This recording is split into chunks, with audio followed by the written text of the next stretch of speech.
السلام علیکم ناظرین، آج کا جو موضوع ہے وہ یہ ہے کہ بڑھتی ہوئی مہنگائی کو کیسے کنٹرول کیا جائے، اور حضرت موسیٰ کے دور کا ایک چھوٹا سا واقعہ میں آپ کی نظر کرنا چاہتا ہوں۔ حضرت موسیٰ کو رب ذوالجلال نے کہا کہ اے موسیٰ، اپنی قوم کو کہہ دو کہ قحط آنے والی ہے، تیار ہو جاؤ۔ حضرت موسیٰ نے یہ پیغام اپنی قوم کو دیا۔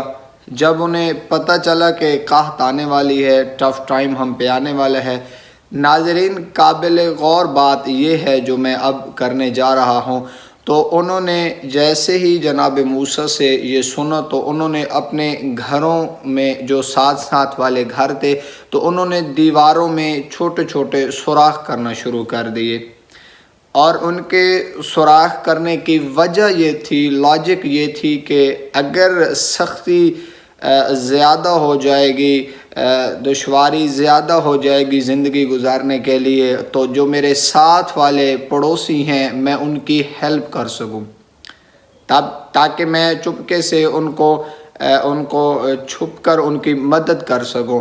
تو اس طرح سبھی نے اپنے گھروں کی دیواروں میں سوراخ کرنا شروع کر دیے۔ تو وقت گزر گیا، حضرت موسیٰ نے رب ذوالجلال سے پوچھا کہ مالک، آپ نے کہا تھا قحط آئے گی لیکن قحط نہیں آئی۔ تو آواز قدرت ہے کہ موسیٰ، تمہاری قوم نے ایک دوسرے پہ رحم کر دیا، جب انہوں نے رحم کیا تو میں نے بھی رحم کر دیا۔ دیکھیں، اللہ رب العزت اپنے بندے کا نہیں چاہتا کہ میرا بندہ مشکلات میں ہو، لیکن انسان ہم ایسے کام سر انجام دیتے ہیں جن کا رزلٹ ہمیں ایسا ملتا ہے۔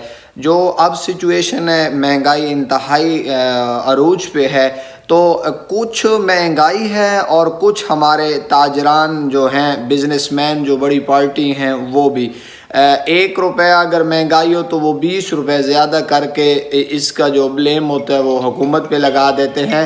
تو اس میں اگر ناظرین جو ہے تو اسے ہمیں خود سوچنا چاہیے، ہمارے جو بزنس مین ہیں انہیں بھی احساس کرنا چاہیے۔ تو اس مشکل وقت میں کوشش کریں کہ آپ ایک دوسرے کی مدد کریں، آپ ایک دوسرے کی ہیلپ کریں، آپ پڑوسیوں کا خیال رکھیں، آپ رشتہ داروں کا خیال رکھیں۔ اور اس ٹف ٹائم میں بعض ایسے بزنس مین ہوتے ہیں جو تجارتیں شروع کر دیتے ہیں کہ یہ چیز کی شارٹ ہے تو میں اسے اسٹاک کر لیتا ہوں اور پھر میں اسے ڈبل ٹرپل پرائز پہ میں اسے بیچ دوں گا، تو اس کا سخت گناہ ہے۔ ایسے ہمیں کام سر انجام کرنے چاہیے، ایسے ہمیں ایکٹیویٹیز کرنی چاہیے اور ایک دوسرے کی ہیلپ کرنی چاہیے، تاکہ یہ جو مشکل سا وقت ہے یہ آسانی سے گزر جائے۔ میں دعا گو ہوں خداوند متعال سب کے رزق، جان، مال، عزت، آبرو میں وسعت و برکت عطا فرمائے۔ دعاؤں میں یاد رکھیے گا۔ والسلام۔